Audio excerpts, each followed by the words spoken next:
Howdy Earthlings! In a previous video I talked about how it feels like hobbies are dying. While many people who follow me are hobbyists, the day-to-day people I meet often don't have hobbies. Everything is a job or a side hustle, or they say they want to get into a hobby but it's too expensive. So I'm sharing with you all 10 hobbies that are very cheap, with some even being free.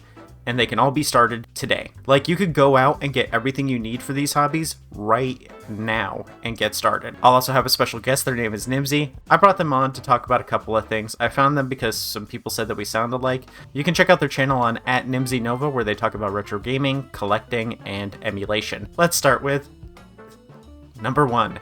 Journaling. This is a hobby that I just started recently, but I've technically been doing my whole life. What I mean is, when I was younger, I used to write in a diary. Now it's called journaling, and it's sort of merged with scrapbooking. For just 10 bucks or less, you can get a journal, 3 bucks for a good gel pen, and 3 bucks for a highlighter, and you're all set. If you want to get into the more creative aspects, you might want more tools, but journaling comes in a lot of forms. It's not just writing a diary, which has been proven to have positive effects on your mental health, but it can be used as a creative outlet too. Like, Nimsy has been keeping a digital journal on the site Backlogged, keeping track of their progress with games that they beat. They're also keeping a written journal next year where they're going to do all of it again, but in physical form. But I'll let them talk about it.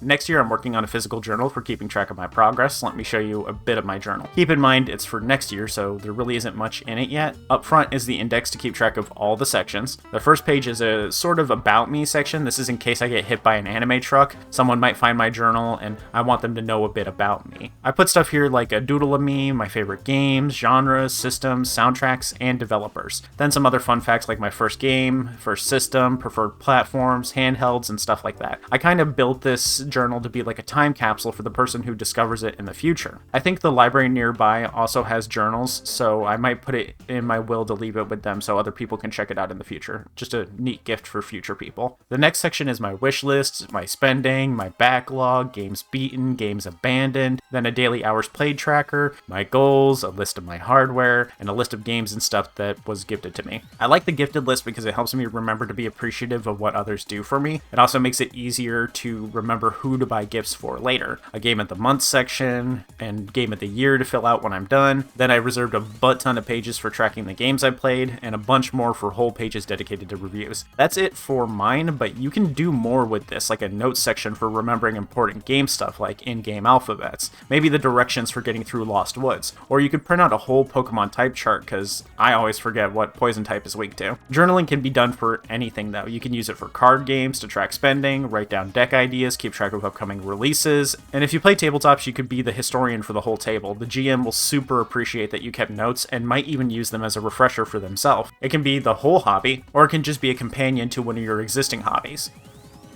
2. Reading. This is probably the cheapest hobby on this list because it can be done very easily for free. Most cities have a library and you can sign up with them for free. You only need an ID and proof of address like a letter or a bill. Then you can start borrowing books the same day. You could go out today and come back with 3 or more books to start reading immediately. Libraries carry a wide variety of books too, and many stay very up to date with new releases. But you should make sure to borrow frequently. Libraries get funding based on how much they're used. So the more you borrow, the more money they get next year and the more new books they can get. My library even carries ebooks. I borrow them using my Kobo Clara e-reader. It's a little expensive, so I wouldn't recommend buying one. It's cheaper than a lot of Kindle options and a lot more open source. But if you have one collecting dust, you can connect it to your library, put in your info, and borrow books. My library is for some reason mostly filled with lewd novels, so I don't borrow a bunch, but every so often there's something there that I like. Your library can have all sorts of stuff though. Mine has comics, graphic novels, manga, even movies and video games. 3.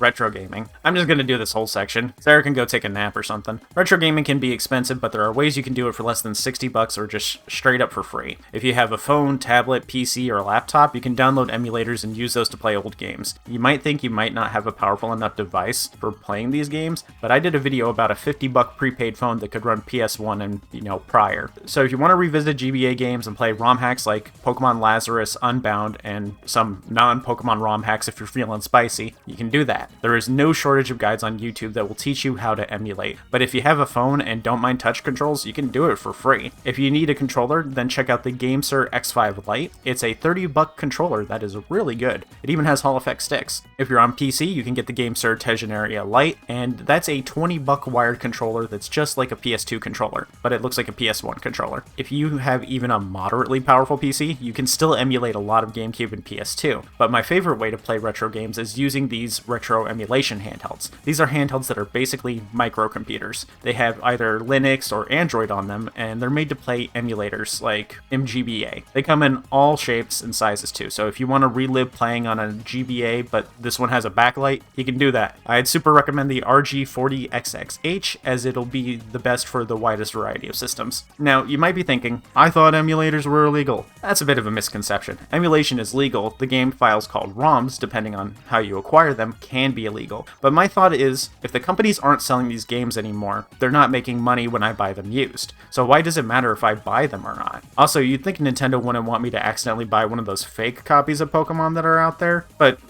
that's a whole different subject. That's a whole video. Besides, every millennial used to pirate music with LimeWire. Don't let them tell you otherwise. 4. Origami. Doesn't get much cheaper than folding paper. Origami is folding paper into different shapes to make them look like objects and animals. It's a super easy thing to learn with a very high skill ceiling. It's very calm, relaxing. You can find instructional videos online or books at your library, and you can easily do it while watching TV or listening to a podcast. It's a great activity for just slowing down. You could go to the store and buy some paper and start folding immediately, or you can order origami paper online for just $5. You can do it with any paper, but the thinner the better, since it's harder to fold with each additional fold. Also, most origami is made with square paper. By buying origami paper, you're saving yourself from having to cut normal paper into squares. It's also thinner, and it can come with some cool designs on it, which makes it look better for the gram. 5. Blogging. It's easier than ever to get into blogging. You can get cheap hosting and make your own site, use WordPress for free and its templates, or you can do it through Tumblr, also for free. If you have a phone, tablet, or PC, you can do it for free as long as you have an internet connection. This is basically journaling, just digital. You just research and write about things that interest you. If you're worried that your grammar or spelling isn't good enough for this, don't worry about it. Having less than perfect grammar can actually help you because no one will ever accuse you of using AI. You can blog about anything though. Your daily life, cooking, other hobbies, history, pretty much anything that could make a YouTube video could also be turned into a good blog post. 6. Drawing. Yep, for the low price of free, you can draw today. Just go outside, grab a free stick, and draw on that free sand. I guess you could get a notebook and a pencil for $5 and do that. You can also combine this with journaling and get a big journal and track drawing daily for a year. It's super helpful to do a journal with drawing because you can see your progress as you go, and you can look back and go, that's how I used to draw? Yuck. Just remember, art is a learned skill. Every painting has a step that looks bad, and it doesn't have to be perfect, it just has to be finished. I got a little bit of a story for art. I remember going to a museum about a decade ago, and they had Buddhist monks come in and they made art from sand. They'd use a bunch of different colored sands to make these beautiful pictures, and then when they were done with them, they just scooped them into the bin. The art was not only beautiful because of the colors and the patterns, but the work and dedication each monk put into it, and how each pattern was different from monk to monk. But the most beautiful part was how in an instant it was gone and they were on to the next one. All art is like that. Don't dwell too long on any one thing, because there is always the next step or the next picture. It's more important than anything to enjoy the process of creation itself. 7. Coloring. If you watch TikTok, you'd think you need to buy the latest Coco Wyo coloring book and $300 pack of Ohuhu markers, but trust me, it is a very cheap hobby to get into. The whole point of art is creating, and how every artist creates in their own unique way. Everyone using Ohuhu markers, coloring the same, and buying the same books it's a little consumerist, a little too obsessed with the final product and not with the process or act of creation itself. So hey, buy a cheap coloring book, use some crayons, colored pencils, markers, whatever you want, but a $300 pack of markers isn't going to make you better at it. They don't make these beautiful pages because of the markers. They learned how to do this over time. The tools don't make the art. The artist makes the art. 8. YouTube. You might be surprised to hear this, but video making is almost entirely free. The only thing that costs me anything is electricity and internet, but you're watching this, so you have that already. Maybe a mic if you don't have one yet. To make videos, you need a recording program. I use OBS on my PC, and it's free. An editing program, DaVinci Resolve, is also free, and then you upload them. Phones have free options too. You've got your own camera and mic on your phone, and then you've got free editing programs on the phone too. You might think you need all this fancy stuff, but there's a bunch of channels around now that make videos just using a cheap mic and MS Paint. You only need to look at all the Salmonella clones. The only tip I have for this is to make videos about the things you actually care about and know about. People can tell when you're faking interest.